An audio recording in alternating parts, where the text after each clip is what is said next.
maybe first research introduced by the sensei Yeah. and go. Okay. So it is a great pleasure for us to have Dr. Viktor Jirsa to present digital brain seminar talk today. Yeah. So as many of you know, so Victor has been a major role in developing and then promoting the virtual brain the project within the framework of European Human Brain Project. And then now that it is a part of the European EBRAINS uh, uh, kind of consortium. So he and colleagues played a very kind of a leading role in producing the whole brain dynamics model based on the MRI and other data, and then use that for like understanding and the prediction of the brain diseases like dementia and epilepsy. So our Japan's digital brain project has many similar kind of aim with the virtual brain project. So we are very much looking forward to learning how the virtual brains were created and how they could be utilized. So Victor, please start your talk. Thank you, Kenji. Thank you very much for giving me the chance to speak to you and inviting me. And I'm also delighted to see that digital twin approaches in general are taking off worldwide in Europe, in Japan, but also in the US, in Australia, yeah. And in China, of course. Yeah. So, having said this, the virtual brain twin is a particular type of digital twin. It has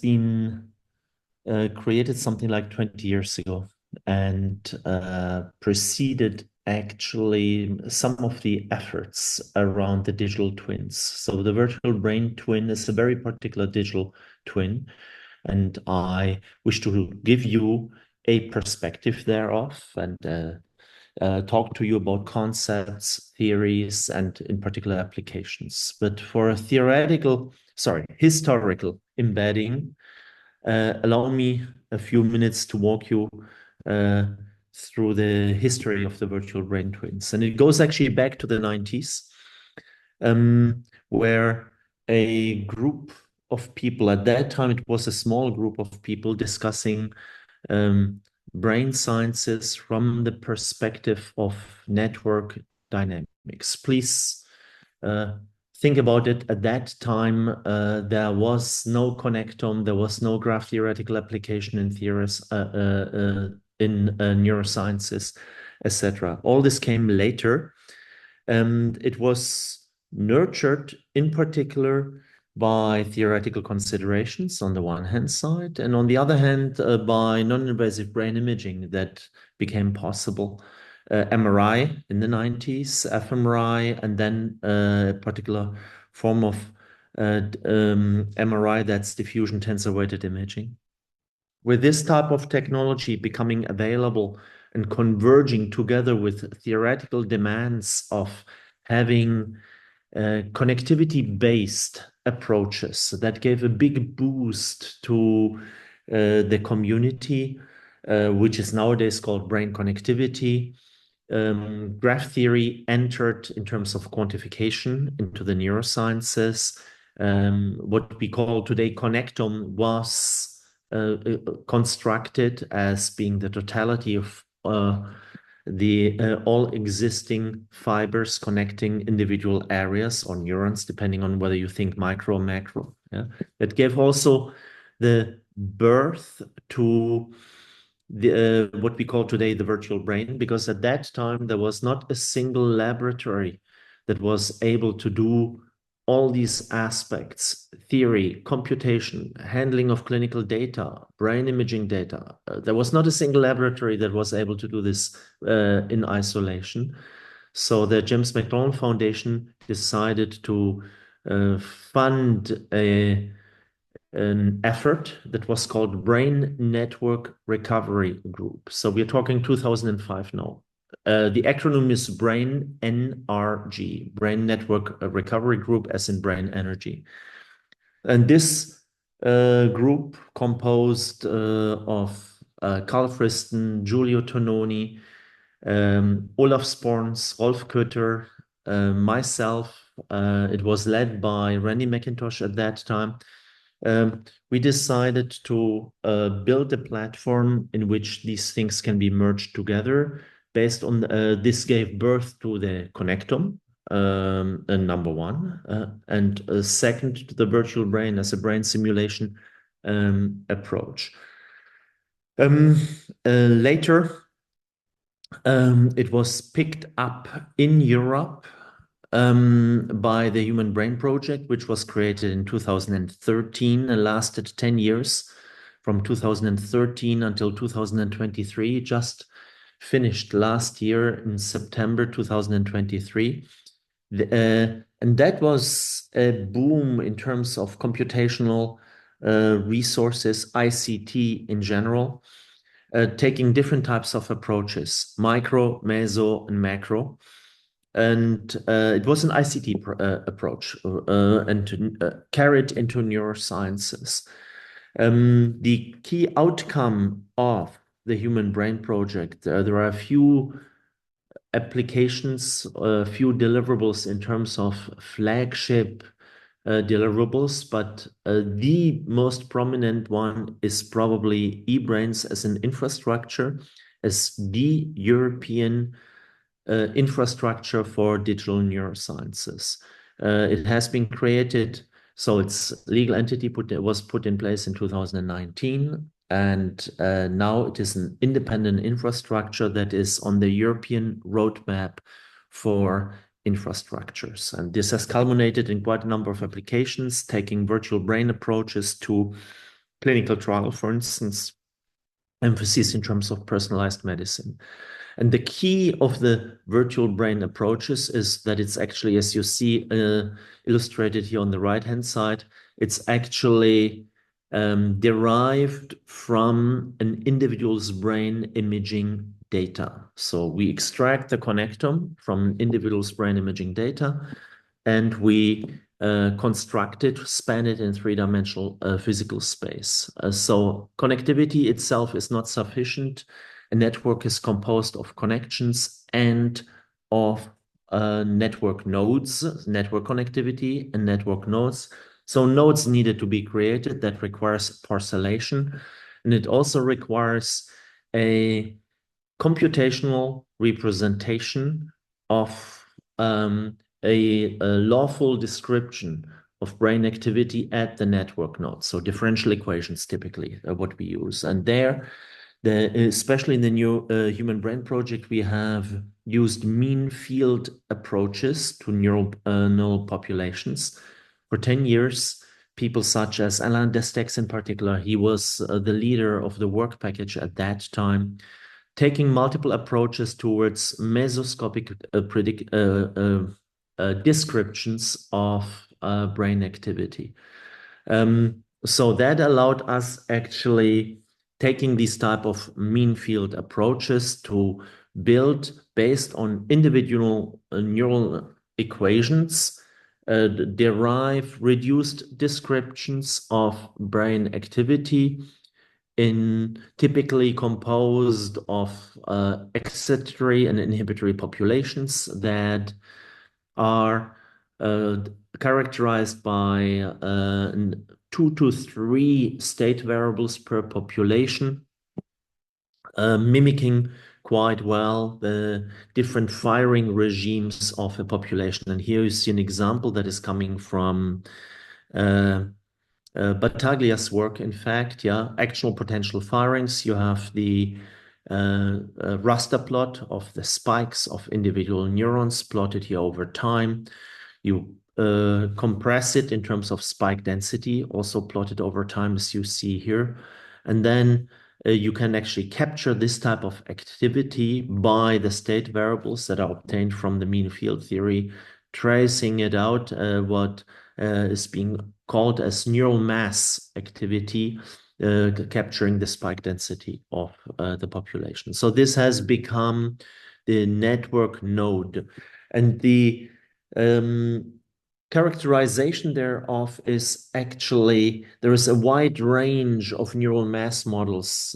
What I'm plotting here, all the way from very much detail in terms of biophysical detail, going all the way to phenomenological descriptions on the right-hand side.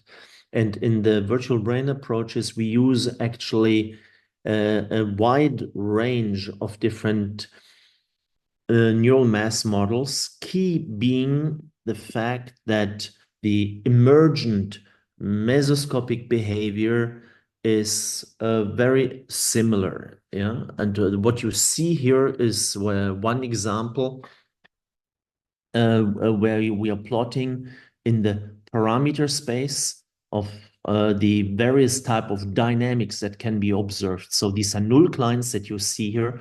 Let's go here, for instance. Here you have the Targens-Bogdanov point. Yeah, this one null cline is representing saddle node bifurcations. These are Hopf bifurcations. When they collide, they provide us with homoclinic bifurcations. So these are very characteristic behavioral qualitative changes in behavior of the population. And you see that actually, even if we go from very phenomenological representations where the parameters are generic to very detailed biophysical parameters, that the topology in the parameter space is actually being preserved, and that we are exploiting this property in order to have low-dimensional descriptions that can be characterized systematically. It then can be used as network nodes in the virtual brain description.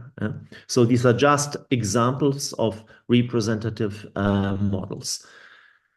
When you put all these elements together, network nodes together with the connectome, you get a mathematics that resembles the following. You have a state vector, psi, typically 2 to 12 dimensions, defined in space x and t. We deal typically with differential equations, integral representations thereof, where you have the network node dynamics here, and then you have intracortical connectivity and cortical-cortical connectivity, propagating information along the fiber system. Very often the nonlinearity is something like a sigmoidal function or representing the saturation of firing rate. Notably, please note the following, that communication via long distances undergoes a time delay, which is actually estimated from the track length of the connectome. So this closes the mathematics that we're dealing with. So one last element that is actually important for the virtual brain. So we have the connectivity, we have the network node dynamics via mean fields.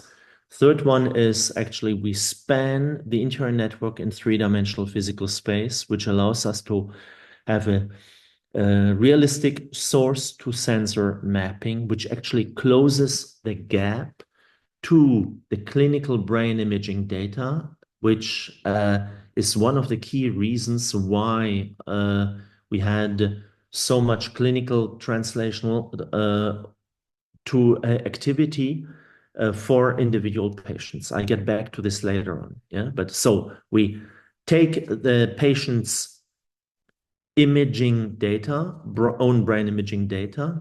Yeah, we perform a parcellation, as you see represented here. This provides us with the network nodes. Then we co-register and span the connectivity of the patient, typically extracted from DTI data, in the same physical space, which then allows us, when we link it to the mean field dynamics, to obtain an operational brain model, and then we can plug in sensors. In EEG, a stereotactic EEG, which we use for epilepsy patients, you see invasive electrodes where you actually have 10 electrode contacts and you go deep into the volume. That's why it's called stereotactic. But of course, the same applies for EEG, MEG, or fMRI. So this is how we then link to the sensor data by mapping the source activity represented in the green cubes here upon the SEEG contacts, as you see it here. And that gives us the capacity then, once the parameters are identified of the patient, and I'm emphasizing this because I've not spoken about this yet, I will speak about this later. Parameters are the connecting element between source data and source description, the mathematics on the one hand side, on the source level, and then the clinical data coming from the sensor level. Yeah. So this parameterization needs to be done for each individual patient. But once we have done this, we have an in silico platform based on connectivity and sources that you see represented here in blue. These are the sources that allows us to run autonomous simulations and map the source signals upon the SEEG signals. And in this case, we have modeled one patient, virtualized the patient brain that is suffering from epilepsy, estimated the epileptogenicity of individual brain areas. Then we are able to run individual simulations, as you see here. And what you see here is actually the SEEG data. So the SEEG data are the data measured by the yellow little electrode balls, spheres that you see here. And what I'm doing during the simulation, I'm integrating the energy that is in this on the source activity and coding it here in red in the terms of the radius of the individual spheres. So as the system evolves, and this is a type of SEEG that the clinician would measure during the seizure. So we have seizure onset, then it recruits other areas, it propagates to other brain areas, it evolves until it goes to the seizure offset at the end. This is what we see on the SEEG level. This is what we see in clinical patients. We have access on every level of organization here. Yeah. So this is what we can do today as an in silico simulation platform with the virtual brain. And what I would like to do, so that's one type of use. Another type of use will be inference that we speak about later. But before we go there, given your community here that we have here that is more quantitative, I'd like to spend a few minutes on highlighting some of the concepts and theoretical considerations because they are important for some of the applications, which motivates actually some of the drives and angles and perspectives that we have taken in our clinical translation efforts. That explains also why we're looking for more dynamic objects. And the dynamic objects that are typically represented in our hands are manifolds in state space. And I'd like to speak about this a little bit, but for this I trace back a few decades, actually 20, it's half a century, 1975, to some of Hermann Haken's work on synergetics and self-organization. Hermann Haken passed away this summer, yeah, on the 14th of August at the age of 1997. Yeah, so after a very rich and fruitful life, he's been considered the founding father of synergetics and has made major contributions to self-organization. And in this paper, I'm highlighting this paper here, Reviews of Modern Physics, which is a very large paper in which he actually beautifully summarized some of the operationalization and the formalization of the mathematics necessary to describe spatiotemporal pattern formation. And this is what you see here. This here is a simulation of the Rayleigh-Benard experiment in which you heat a fluid from below, and then you get some motion water or fluid molecules that start moving and organizing themselves into individual roll patterns at a particular temperature gradient, as you see represented here with a view on top. This is just one example. There are many others like animal coat patterns, like cloud formation, like the laser, such as superconductivity, etc. Key is the following. You have a complex system composed of many elements, M being a large number, Q being the state vector, and obeying a nonlinear differential equation, typically prescribing the evolution of the high-dimensional system. You feed information, mass, energy into the system, and that's being controlled by a non-specific control parameter. That's very important. Due to the nonlinear interactions,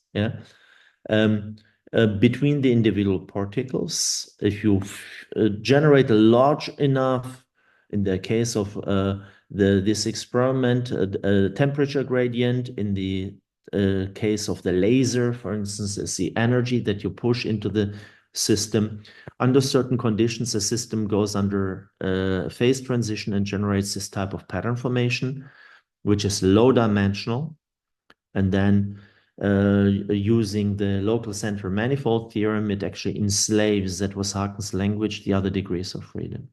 That can be conceptualized via manifolds in a high-dimensional state space, and the manifolds themselves are typically n-dimensional, much lower dimensional than m. So you have the emergence of the order parameters, so typically 2, 3, 4-dimensional, 1, 2, 3, 4-dimensional, that actually then starts dominating the entire dynamics. And there are many examples thereof. There is a key difference, though, to what we are dealing with in the brain. And let me go back to this one here. Look at the interaction pattern here. Yeah, it's translationally invariant. Yeah, that means the interaction for this element is the same as this one, it may decay over space, but it doesn't have any topological variance. And what we are dealing with in the brain is actually different. Yeah, we have nearest neighbor interactions that are topologically invariant, but we have also some in fact, 50% of all the fibers are corticocortical and they leave the cortex and they undergo a time delay. And this is what we call today the connectome. It's the white matter fibers, but they are topologically variant in terms of interaction patterns, which changes much of the mathematics actually. And Hermann Haken and I, we have worked on this in the mid-90s. And this has given birth to a type of equation I have shown you earlier, where the time delay via propagation communicated by what we call today the connectome, the set of all existing fibers. And please note that the intracortical x minus x prime, translationally invariant, this is variant, which makes this actually time-delayed equations that you cannot reduce to partial differential equations. This becomes impossible, which is one of the key complexities we are dealing with. I want to show you a quick simulation here that actually shall motivate this, what we are dealing with. When you draw a line from here, you see essentially a two-point connection. So this is a simplification, which is represented here. This is a line drawn here. What I can do is I can run the simulation. You see the system saturates. Here you have a space-time plot. Now the distance changes, which is equivalent to the change of time delay. So time delay, it starts reorganizing itself completely. So you see stationary pattern propagation, you see wave propagation through the network, and then once again, it changes its space-time structure of the map, oscillating with frequency in a particular wavelength. So depending on either, we did not change the topology, we changed the temporal component of this. So this is the length, but not the topology. And the length translates into the time delay. Yeah? So the connectome actually, and this is being much less consciously taken advantage of in the community, is the connectome has actually a space-time structure, the connection strength that many of us deal with, and the time delay, which actually is important for the organization. And that provides us here, you see the simulation I just showed you, short fibers, mid-range fibers, longer fibers. This is space. And here I changed the parameters and you see how it organizes itself. You can do this actually systematically. And then you here, this is the distance D plotted. And I'm just plotting the subsequent stationary spatiotemporal pattern. When it's stationary, it's static, I should say, static. And this is stationarily oscillatory, except of here in the middle, you have a region in which there is death of the activity, if you wish. Here, the only spatiotemporally stable pattern is a zero state, the null state, yeah, nothing else, yeah. So it depends clearly on the space-time structure.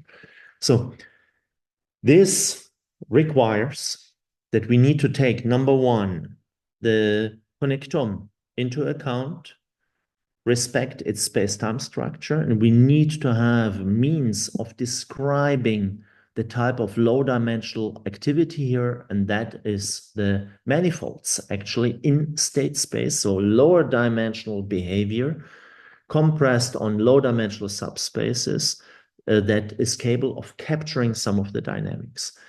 And there are a few more quantitative words. What we did is, and here this is now work of the past 10, 20 years, one aspect that is at which this low-dimensional dynamics occurs is at the transition points. Another one is symmetry. Imagine you have a completely symmetric coupling, nearest neighbor, large-scale connectome, symmetric coupling, mu equals 0.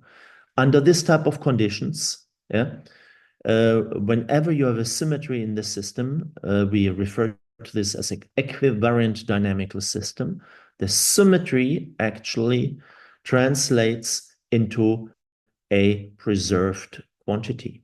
Yeah, this preserved quantity in this particular case, when we're dealing with networks, is equivalent to a invariant manifold and subspace in the interior space.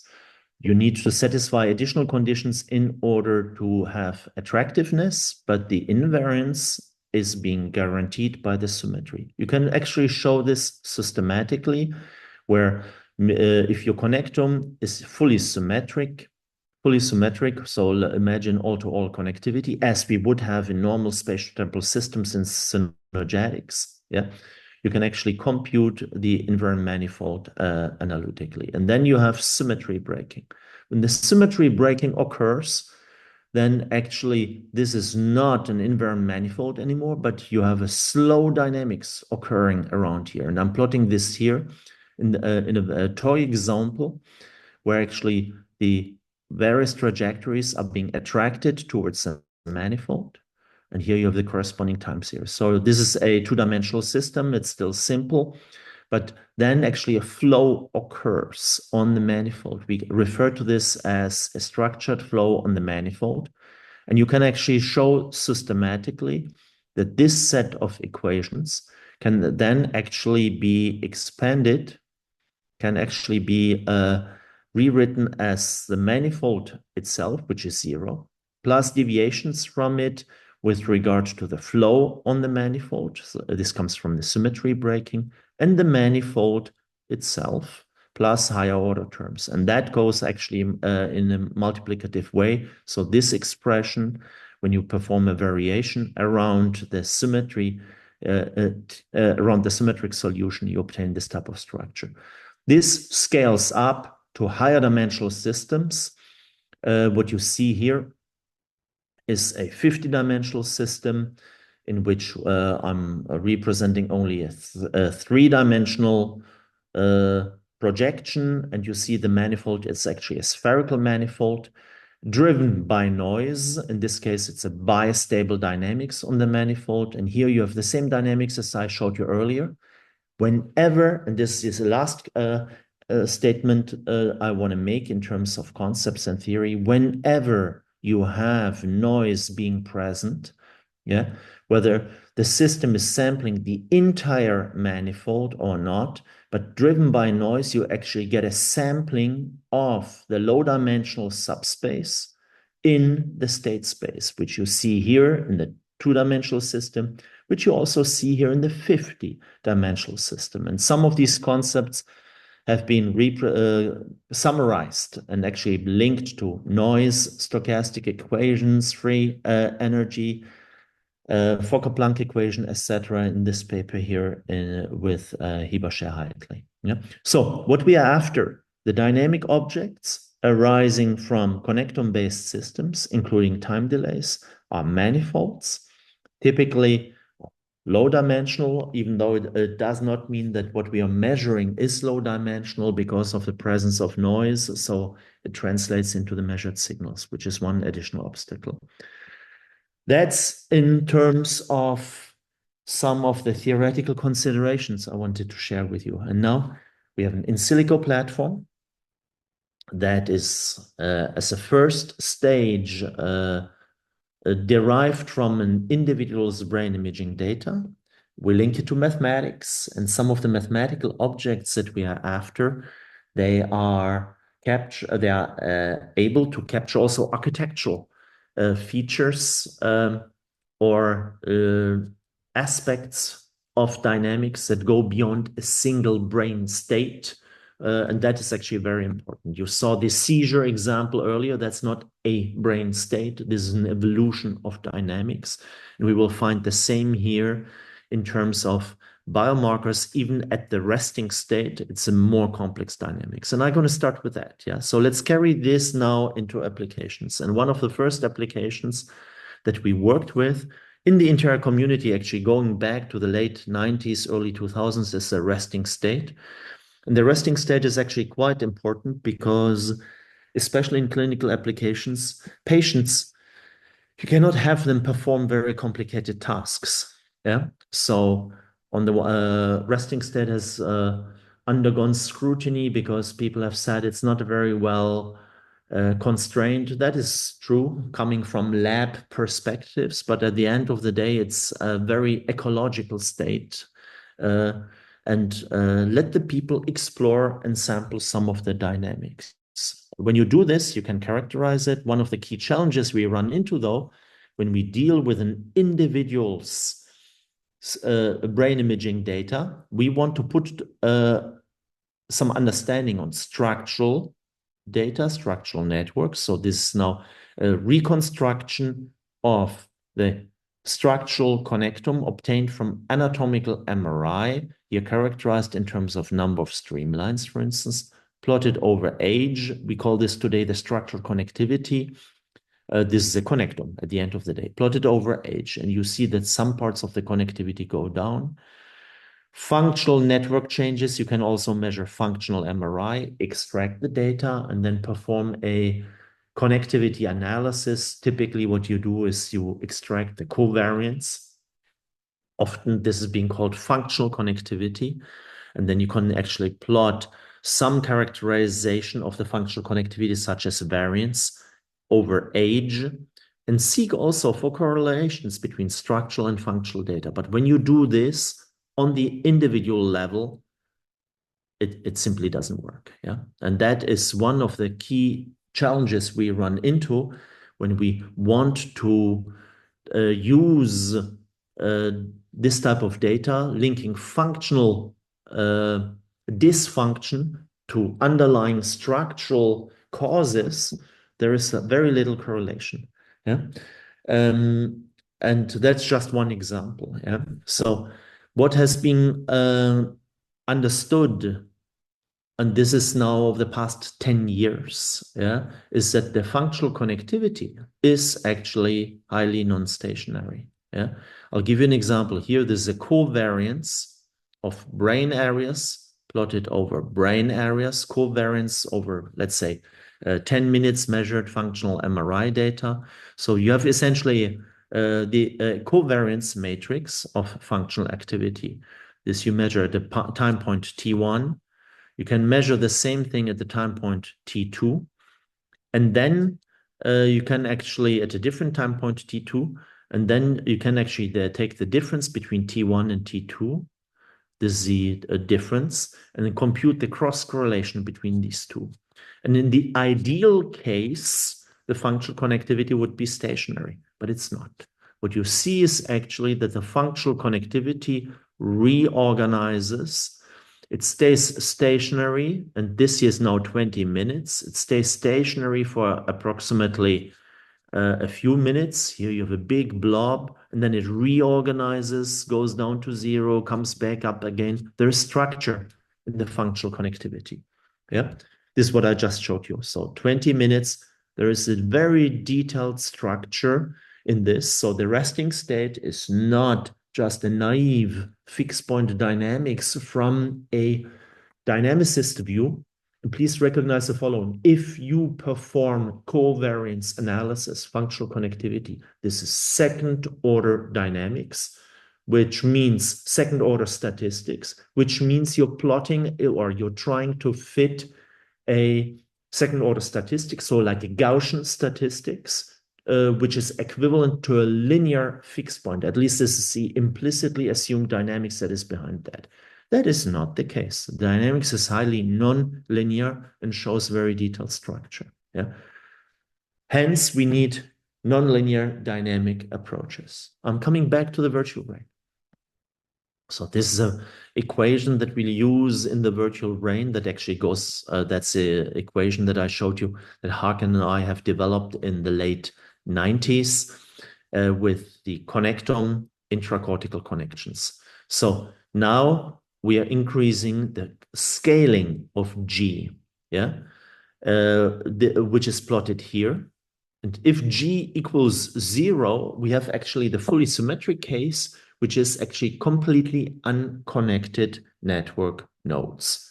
And then as we scale up the G, yeah, I can start quantifying the dynamics. And I can do this using the functional connectivity dynamics that I just showed you, FCD, which I'm plotting here for a G value of 0.39. I make it stronger and stronger. As you see, as we are arriving somewhere here, we start having structure in there, actually. Pretty much like in the experimental data I showed you earlier. These are experimental data. These are some of the simulated data. So there is an area in which structure emerges. And then later, when it's saturated, it disappears again. Yeah, this has been shown a long time ago. I'm citing here for the virtual brain equation only some of our work, but with Gustavo Deco, for instance, we showed this the first time in 2010, that this here is actually an area where we have a maximum of the entropy that occurs. Yeah. When we look at the manifold, you can actually extract the manifold, and just by simple symmetry considerations in these areas here, the manifold, or the first of all, assuming there is a lower dimensional manifold, but even if it's not there, the data cloud must be spatially invariant in state space because there is zero structure. And this is exactly what you see here. Yeah. So I'm extracting it, PCA, for instance, do whatever mode extraction you want to get. It's always symmetrical because there is so little structure in there. And as you get into this area, the manifold starts, actually a low dimensional manifold starts emerging. These are these areas here, which is then actually being sampled during the dynamics, pretty much as I showed you earlier. Pretty much as I showed you earlier in these toy simulations, emerges due to the symmetry breaking. And here you have actually now the FCD. This is coming from experimental data. Here I'm plotting the functional connectivity. This is the FCD for the entire duration of the dynamics. And you can actually take the fMRI data of this individual and plot it on the manifold. Of course, it's just a low-dimensional description.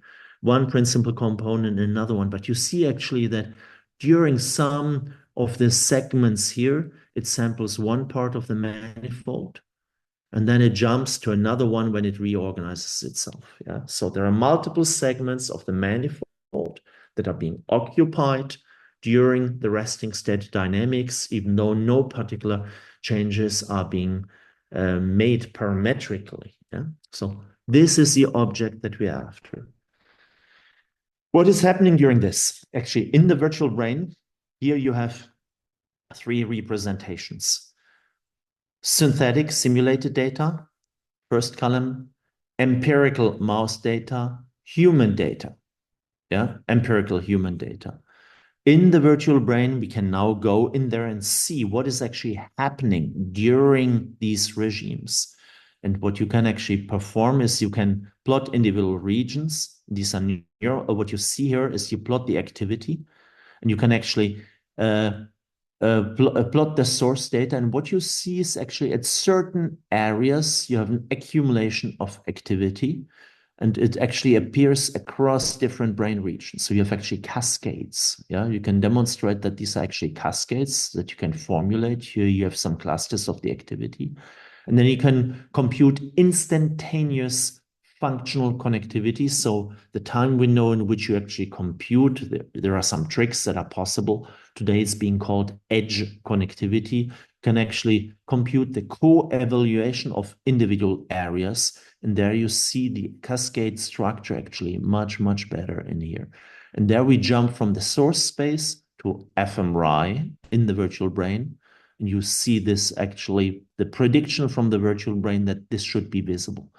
When you compute the functional connectivity dynamics, yeah, plotted over time, you see that actually the presence of these cascades corresponds exactly to some of the clustering of stationary invariant functional connectivity during a certain time. So sampling of the manifold corresponds to some of the propagation of the cascades that we have in the data.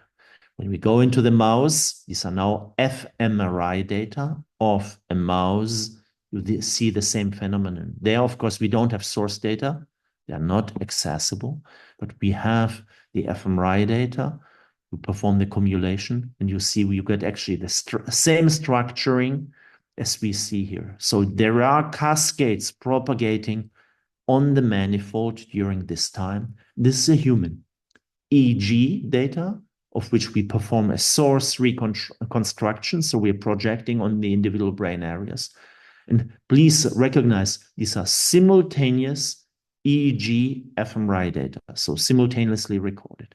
Please look at this. Edge connectivity, fMRI, coinciding with a clustering in the FCD. So what we are representing here, essentially empirical data, is sampling of the manifold, the dynamic object that is being created in state space, that is underlying EEG and fMRI data. So this is something, when you start using it, and we are doing this now, this is an example for aging FCD. Yeah, an 18-year-old plotted over time, and a 56-year-old, you see actually just by visual inspection that it starts slowing down, and that it becomes much, much slower when you go actually to an older senior subject. Yeah, this can be done systematically, and when you do it systematically, you find actually that it holds across populations of subjects. Here we work with the EBRAINS 1000, the 1000 brain, sorry, my apologies, 1000 brain population from Jülich. Yeah, and as an example, we compute the structural connectivity for 1000 subjects. It's called, and then plotted over age. In particular, the interhemispheric connectivity turns out to be highly reduced. And when we build the virtual brains for this to explore now this framework that I just explained to you, what we find is the following. We can build the virtual brains for them and actually virtually age the young subjects, which you see what we did here by actually reducing the interhemispheric connectivity. And that allows us actually to simulate the FCD, functional connectivity dynamics of individual subjects, and to measure it also empirically. And when we do this, we find actually the following, that for the totality of the subjects, these are all the subjects plotted over age, and this is now the G factor, the scaling of the connectome. We actually extract that from the data using an inference approach and go through the subject. We can actually do this on an individual subject basis. And what we do here, we take this set of subjects and we age it. So we link it to its underlying structural changes, and we age it virtually, and we can actually predict these changes, requiring actually some compensatory mechanisms. Usually they would only go down like this, but they turn out that they require actually a global network coupling.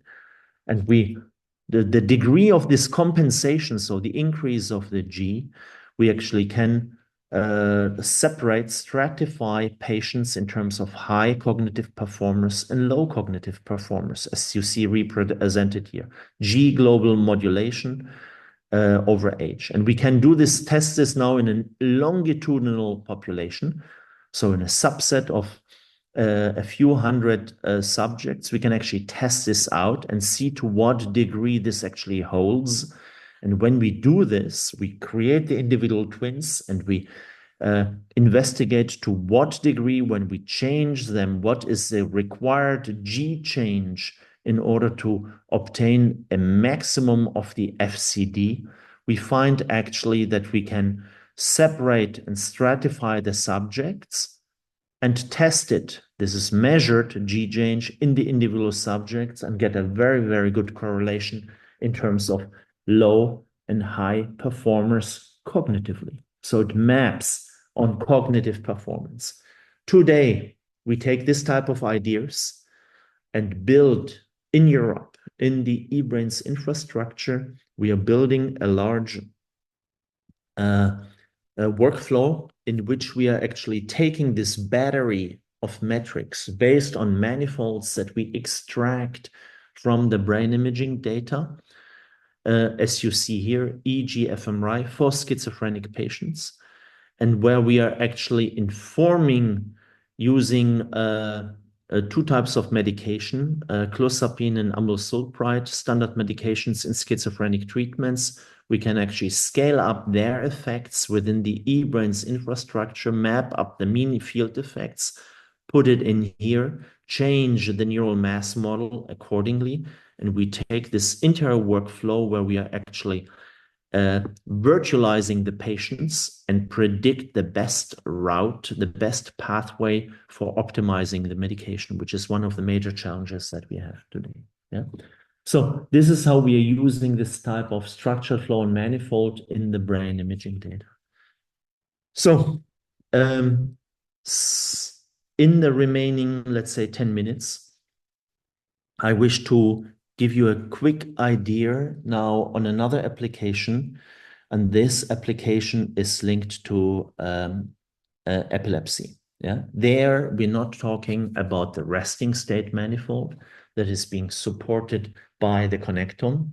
We still need the full connectome-based approach, but we need to ask the question, what is a manifold? Actually, the structured flow and manifold that we have in the brain imaging data when we deal with epilepsy. Yeah? This is some work that has been done. Now also it dates 1.5 decades with Christophe Bernard, who actually presented me at that time with some rat data, Institut data, hippocampus. And this time scale here is multiple minutes, yeah, where you see non-ictal data, seizure onset, non-ictal, seizure, non-ictal. So you have a spike train here. And discussing with him, I told him that something like this in an autonomous fashion will require the presence of a timescale separation, fast, slow dynamics. And he went back actually and measured that. And what you have here is extracellular potassium. At that time, he measured it using oxygen and ATP, but it's this, always the same dynamics. You see actually that the slow dynamics is tracing out the periods of the seizure, so ictal, non-ictal, non-ictal dynamics. Yeah? Let me zoom into one of those. What we see here is actually a seizure onset. You see a baseline jump, but here, let's go into this one here, where you have a spike train that is represented here with a slow dynamics, extracellular potassium. Look at the time scale, 2 minutes. This is in tutto, yeah, red hippocampus. Seizure onset, offset. You see a zoom here, and essentially you have a dynamics, pre-ictal activity, pre-ictal spikes, seizure onset, fast discharges, reorganization, and offset, yeah, and then post-ictal dynamics. Yeah? So we have interpreted this as follows. So the geometry or the manifold of a seizure, of an interval seizure, including pre-ictal and post-ictal dynamics, can actually always be described in the following way. Here you see it now from the theoretical nonlinear dynamics perspective. You have the slow dynamics. This is coupled to the faster dynamics, non-ictal, ictal. It's being characterized, seizure onset is characterized by an entry bifurcation and by an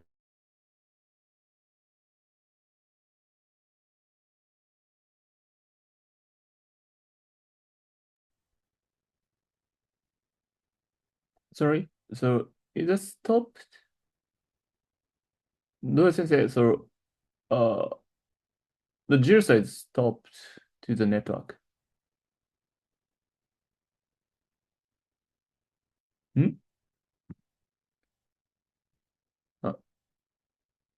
Can hear some people, so Yeah, I can Yes. hear you. 우리가 Okay, can you hear me? sorry, yes, I can hear now. Okay, I apologize. We have a thunderstorm here. I'm not sure if you can see it. Oh, And we really? just lost electricity, so I reconnected. I reconnected via my cell phone. Yeah. Okay. So Thank you very much. there is a big thunderstorm ongoing here. Yeah. Okay. So let me get back to where I was. Yeah. So I assume you can see this now. Yeah. Now I see. Yeah. Okay. Very good.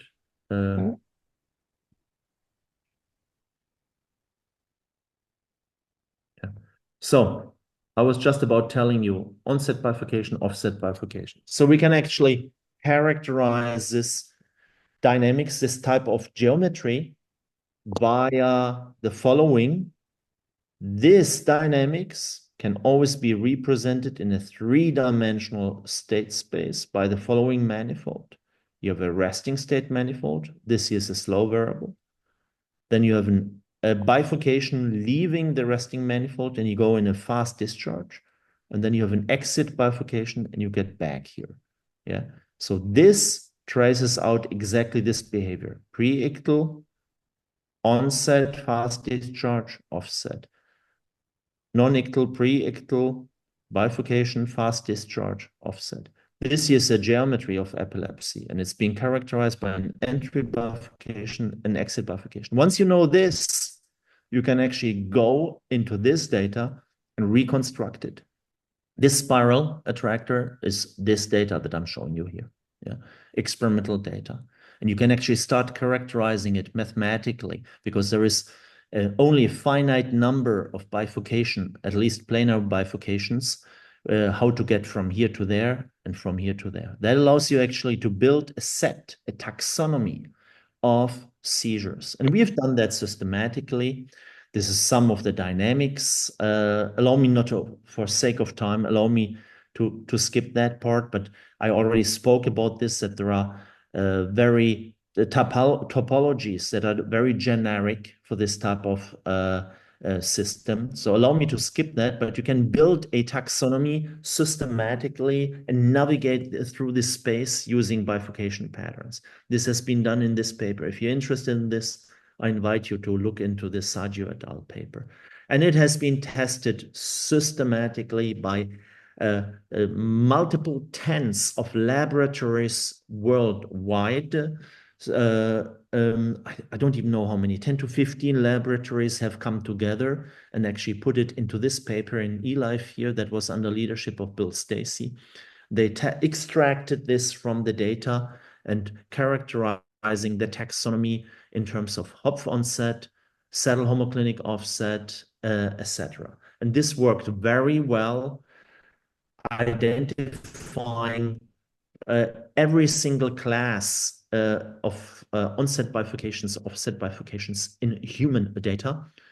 It turned out that we were able, based on the complexity of the bifurcations, to predict the complexity in types of data just based on pure mathematics, but we were not able to link it to any type of clinical symptom or severity. Yeah, there was no correlation with that. So dynamically, it is captured by the data, but it doesn't have any clinical purpose or at least utility for this. However, what we can do is we can now take this type of reduced models and make it our network node in applications to epilepsy. And in the last few minutes, I want to show you actually how we are doing this. Now, we are building a virtual epileptic brain. We take it from the patient brain, the data as I showed you, put them together, and we construct the geometric form, a network model of the virtual brain, and link it to the mathematics I just showed you, this phenomenological mathematics, the epileptic model. We can also link it to other mean field models, but typically they are more complicated. The phenomenological generic model, because it's a canonic structure, we can actually reduce it even more. It shows the same dynamics in parameter and state space. This, when we confront it with the SEG data from the patient, we can actually perform inference, yeah, typically Monte Carlo Markov chain approaches in an inference framework using the model estimating the epileptogenic zone of the patient. Yeah? And we do this systematically, and we do this actually in high resolution models, as you see here. So here we're not dealing with only a few hundred network nodes, but with actually 100,000 nodes, yeah, that provides us with a 1 millimeter resolution, yeah, and that linking it to high resolution connectomes, as you see representations thereof here, we can actually build these high resolution virtual brain templates and build this type of models with a high quality that provides us with the capacity of allow me to go one step further for sake of time. I'll show you this example here where we have the rhinal cortex, the connectivity coming from the rhinal cortex, nearest neighbors, projecting in the other hemisphere. This is just a graph theoretical representation of the connectivity strength of the rhinal cortex. Yeah? And what we do is we go in the rhinal cortex and we increase the parameter value that we know is linked to the epileptogenicity, X0 it's called. Yeah? And then we can actually run this type of simulations. Please look at this area. Activity arises, starts, and now look at this area. What you see is it did not propagate through the cortex, but there was a fiber connecting from here to there that allows actually this non-propagatory activity to emerge that comes from the connectivity and resulting in a propagating wave pattern within the epileptogenic zone and then recruiting other brain areas that are non-epileptogenic until seizures stop. This is something you find in high resolution human data, yeah, that are very rare to obtain. But the key is actually the fact, without this type of description that I just show you, you would typically, this activity that arises here would propagate through here, but it doesn't. There is nothing here, but it arises here. Very classic need and necessity for connectome-based representations. So this is what we can do, and now we need to put it into a context of patient modeling. Yeah, and this is what you see here. For this, we need to, in patient modeling, performing inference, you need to make a decision about data features. What enters into the inference process? In our case, it is coming from here. It's the envelope function, actually. Here you see an empirical seizure, pre-ictal discharges. Seizure onset is here. Zzz, gets fast, slows down, seizure offset. The same dynamics you see, this seizure you see represented here. Fast discharges, seizure onset, and then reorganization, slow down the spike wave complex, and then seizure offset. This seizure is a spiral attractor, as I showed you here. And we look, here you see some other seizures. These are the corresponding envelope functions. And what you see here is if we map, so this is now simulated data, the spiral attractor, if we compute the envelope function of, as we do here, it's essentially a projection down here on the bottom plane. This is a resting state, and then it goes over the discharge state, and then going back.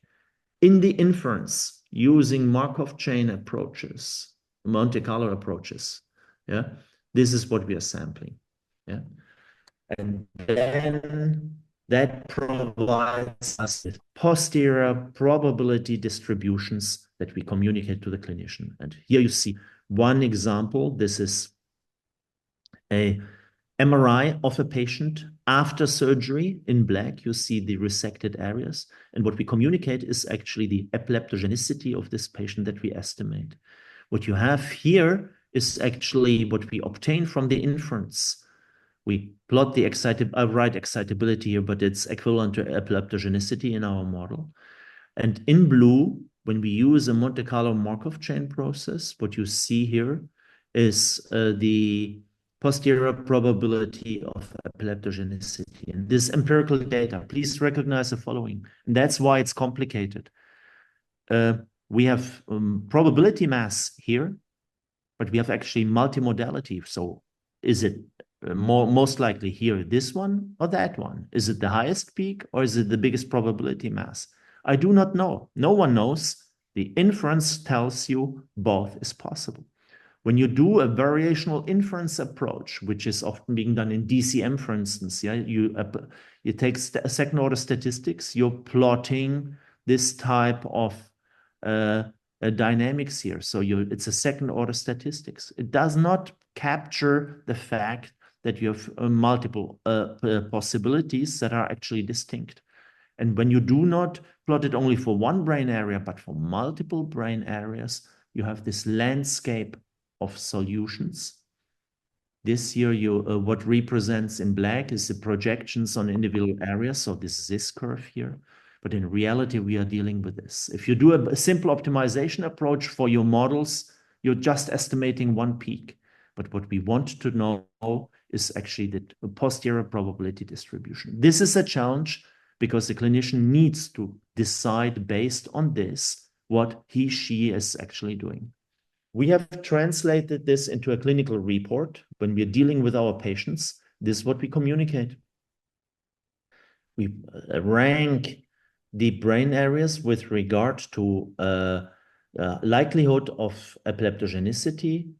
We have confidence, and we have the posterior probability distribution. Yeah, and we pass on the clinical report to the clinician, and you see here in terms of seizure-free patients. This is what we have a comparison here. I'm plotting precision, but choose whatever statistical evaluator, statistical metric you want. This is precision. Clinical hypothesis for seizure-free patients. It's actually pretty good, 85%. It's also very good for the virtual model, virtual epileptic patient, VEP, almost 100%. But it drops down, especially for VEP, or not seizure-free cases. And that's the reason why we have actually run a clinical trial. And why does that work actually? And that's the last thing I want to share with you. It drops down for not seizure-free cases. What is actually happening in this? And for this, I actually want to recall one more time the process of reconstructing actually. What does a clinician do?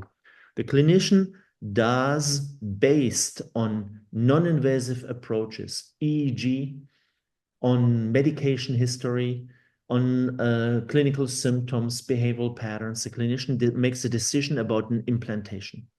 Yeah. And based on this implantation, then the clinician starts actually evaluating where is the epileptogenic zone, which is actually the target for epilepsy surgery. Yeah? What we do, so the clinician then makes a decision about and has a hypothesis, typically limited to this space that was sampled in the first place.